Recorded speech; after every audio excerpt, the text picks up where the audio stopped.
ఈ కొమ్మల్లో ఆ కోయిల పాటలు పాడాలి.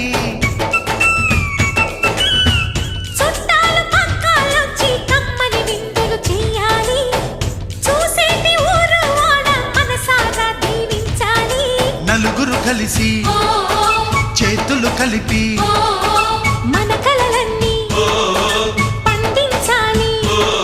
ఒక చోట పుట్టని కోడళ్ళు అయ్యారు అమ్మకే కూతుళ్ళు. త్వరలోని ముద్దుగా పుడతారు ఈ తాత పోలికల మనవళ్ళు. ఈ సంతోషాలు సరదాలే మా పండుగలు.